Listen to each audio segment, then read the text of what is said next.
Good afternoon from Guangzhou, China. They say 吃在广州, and that means if you want to eat the best Chinese food, you got to come to Canton, China. Hi everyone, I'm John, one half of the Corporate Breakout Couple. Today we got a very interesting video for you. My wife Fran and I, we are here together with my best friend Ross and his wife, and we are here in Guangzhou for an eating trip. But not only that, we're going to bring to you exciting developments of China itself.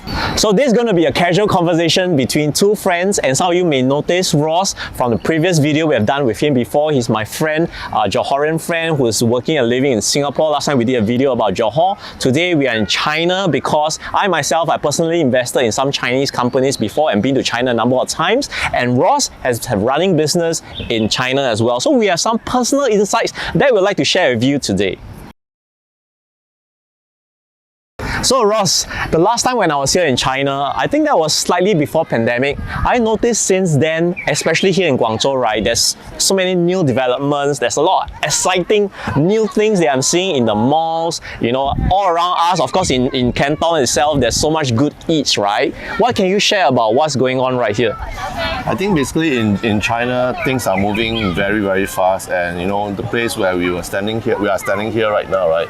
It used to be an agriculture farmland, and has already turned this into a very a commercial, a very central business district area. It's a financial hub right now in this part of Guangzhou. Yeah, so it's very, very exciting. And then, you know, before COVID, I was here in Jan 2020, and it's already 4.5 years past, and I see a lot of changes across this part of the world. So it's very exciting to be here. Yeah, and I've been to Guangzhou a few times, right? And I can tell you that right now we're in the CBD area. The way I'm looking at it compared to even 4 or 5 years ago, right, I can tell, you know, based on the new construction going on, based on what we are seeing on the road, later we'll share a bit about that. There are a lot of new exciting developments that's going on right now. Yeah, John and I are actually standing in front of the Canton Tower, which is actually one of the tallest buildings in the world. And it's actually a very iconic tower in China itself. But we're not here just to talk about Guangzhou, we're actually here to talk about developments in China as a whole. Let's say maybe start with the economic developments. We love to talk about economy, right? You know, China is the second largest economy in the world, and I mean early on during, or I would say before the pandemic, it was projected to take over US #1 economy by 2030. We're not really sure if that's happening, but it's a sooner or later thing. So what do you think about the economy right now of China in terms of let's say modernization? Like one of the things I noticed, especially in today and yesterday, right, where we're here in Guangzhou, is I saw a lot of EV cars on the road. Is like 50, 60, 70% of EVs, right, on the road now. That's a huge percentage, you know. Yeah, I think so far since we are here in Guangzhou since yesterday noon, I think we have taken maybe about 6 to 8 TT rides. I think all the ride that we have taken so far are all EV rides. And if you look at the current EV trend in China, it is very common, it's very popular, and it's very well received by the people.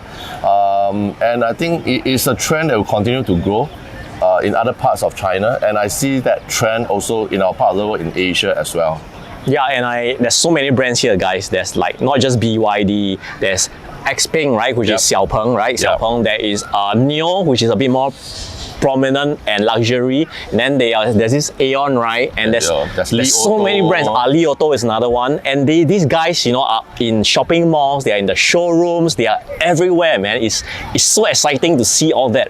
Hey, by the way, Ross, yesterday when we were taking one of the rides, right, the TT ride, by the way, TT is like Uber and Grab in the part of the world that you may be from, so it's TT in China. So that guy was saying that it was a BYD. He's saying that actually between BYD and Tesla, the price difference, right, and the quality of the battery life and all that, right, is actually pretty comparable, right, if I'm not wrong. Yep, that's right. It's pretty comparable, but I think the battery source are both actually from Chinese company. But in terms of the prices over here that they are selling, I think the difference is probably about maybe less than 5%. Yeah, the Tesla 3 model was selling for what, about 230,000 yuan? That's actually Tesla Y. Y model. Yes, Y model is going for 230,000 yuan, and then the BYD equivalent. The BYD was going at 190,000 RMB, Chinese yen. But he was comparing, like for example, the end of life of the battery, right? But all in all, when you include all the maintenance and all the battery changes and all that, or battery swapping, right? Yep. It's pretty much about the same. And that's amazing hearing something from a Chinese driver who is, who has a lot of Chinese EV company options. Speaking of Chinese companies like TT, do you know there are a lot of powerhouse Chinese companies that have strong foothold in various areas of the Chinese economy? For example, the two big players is Alibaba and Tencent. The payment gateway, Alipay and WeChat Pay, are two main payment methods that actually Chinese go to. And what I understand as well as about that is because a lot of apps like delivery apps, train booking apps, airline apps, train apps is all centering around these two different payment gateways, right? Is that right, Ross? Yes. Yep. Basically, you can't live without these two payment apps in China. As what John has mentioned, WeChat Pay and Alipay. In fact, you don't need to carry out a single physical cold hard cash when you're out here. So you don't have to actually also bring a lot of other stuff, wallet, you don't even need to bring that anymore. So with the WeChat Pay app, with the Alipay app, you can actually do a lot of things, not just making payment, you can actually book TT, Grab and Uber equivalent over here. You can order Waimai, which is a very huge thing in China because food delivery. Yeah, food delivery. So Waimai is a Chinese term in terms of food delivery. You can order food basically any time of the day, from night time to daytime to supper, whenever you want to, and it's very convenient. People nowadays just like to stay at home and order food. Just sit there and wait, right? So this is a very strong culture over here. And with the app, you can do amazing things. You can buy movie tickets, you can buy train tickets, air tickets, hotel booking, basically everything that you can think of. You can pay for even property management fees, electricity bill, all sorts. So you don't really have to have different multiple apps and trying to do this and do that. You can actually do all this within the app itself. So it's a very powerful app, as some of you has already know. So this has grown exponentially over the years. Which actually is actually the domestic market, right? That is actually supporting all these Chinese developed apps. They're actually all in Chinese language only.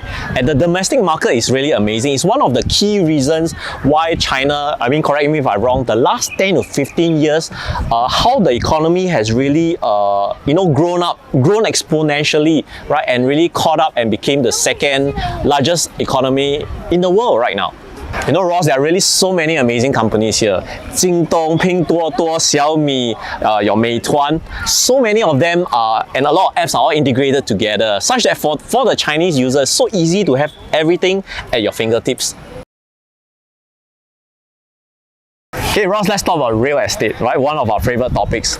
I know for China, for the last 10-15 years, there has been an insane level of real estate development until around the pandemic time where some of the developers, they couldn't sustain, like Evergrande developer, which if you are familiar with the news, they have collapsed, and that caused a bit of problems in the market, a bit of a property bubble, and especially in some of the tier 2 or tier 3 cities. Guangzhou is a tier 1 city, Shanghai is a tier 1 city. So what do you think about developments running right now? Because as soon as I start into Guangzhou, I still see developments going on.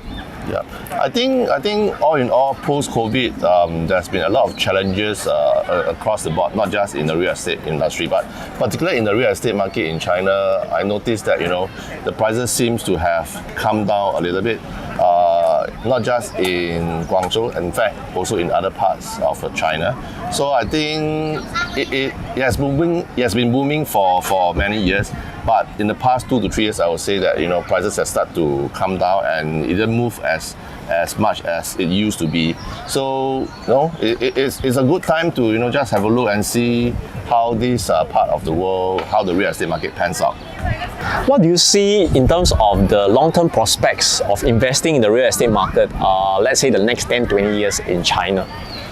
Well, I think it depends on a lot of factors, like how China economy pans out, the birth rate, and how China stands out in front of every other countries, the US, Japan, the APAC countries. So, but I noticed that in recent months, there's been a lot of attention from the government into this sector. They have reduced residential interest rate.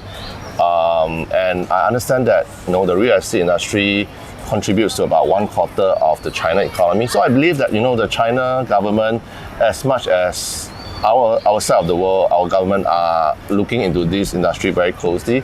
I believe they will step in whenever the times comes for them to really intervene and make sure that this industry continue to be steady and grow at a sustainable rate. And of course, to restore investors' confidence, right? Definitely. By the way, guys, this is not financial advice. This is just our opinion. Let's talk about the 996 work culture. What is this thing? Well, I think it's a working culture habit that the Chinese are very into. So 996 simply means they work from 9 a.m. to 9 p.m. On almost every day from Monday to Friday. Saturday, 6 days, right? Yeah, 6 days on Saturday as well. So it simply means 9 a.m. to 9 p.m. from Monday to Saturday, which is 72 working hours a week. That's crazy. Like crazy. Yeah. So it's like, last time China has this one-child policy, right? And then they quite recently lifted. So the competitiveness of the Chinese culture, right from the educational system to the work is very, very stressful.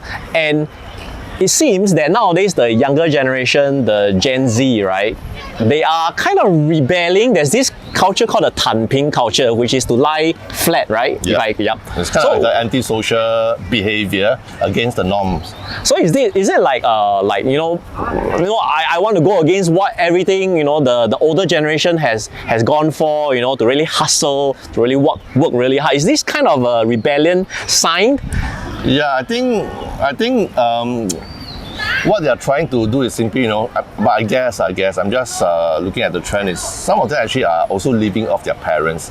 I mean, if they have the means to do so, it simply means that, they are not so hard up to go out there and work and to support themselves.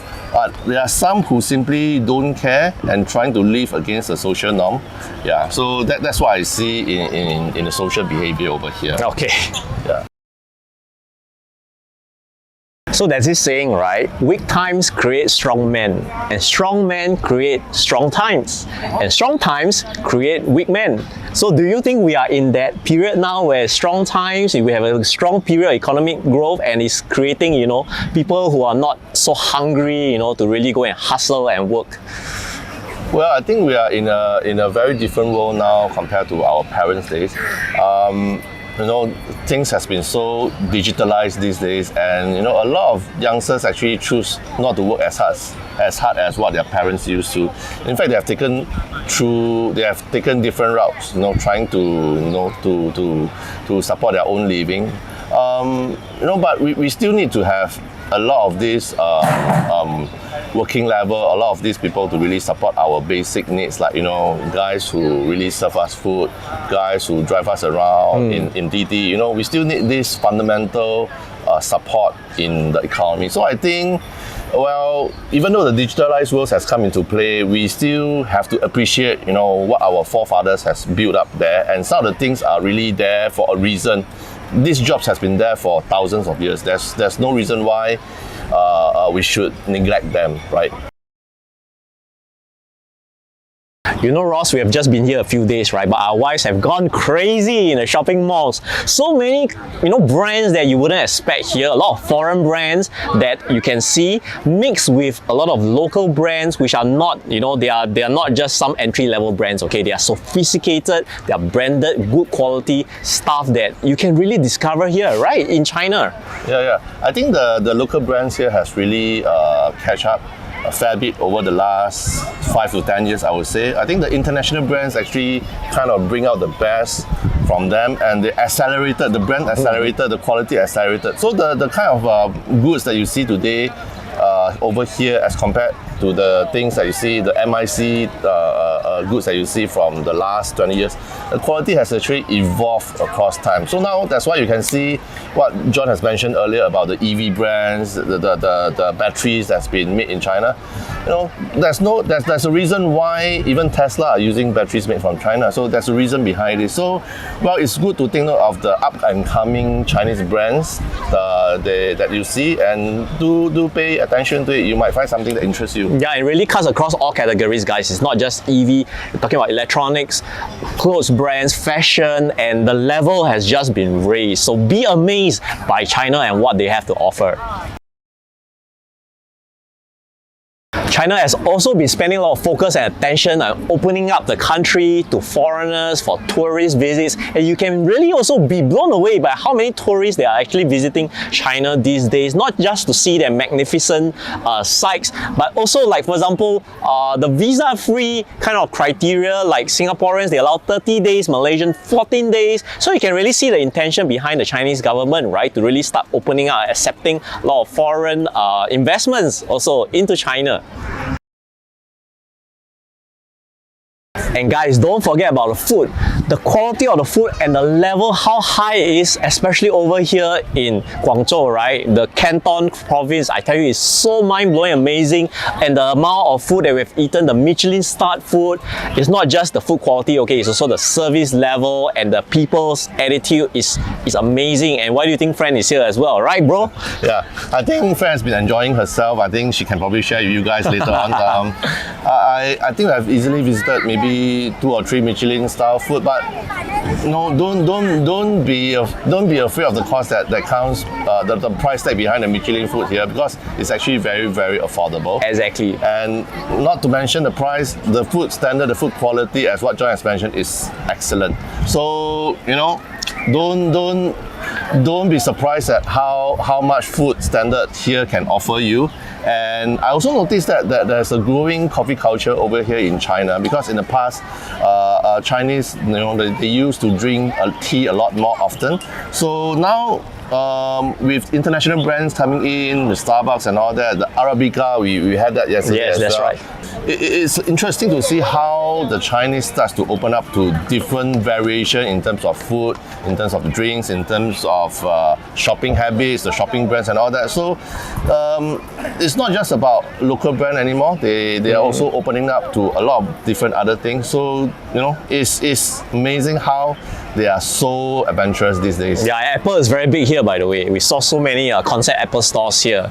So guys, that's it from us. We hope today's video has given you a good update to what's going on in China, and we hope to bring more such videos for you. Otherwise, thank you for watching this video. Do hit the like button and subscribe to join our YouTube family. See you. Bye bye.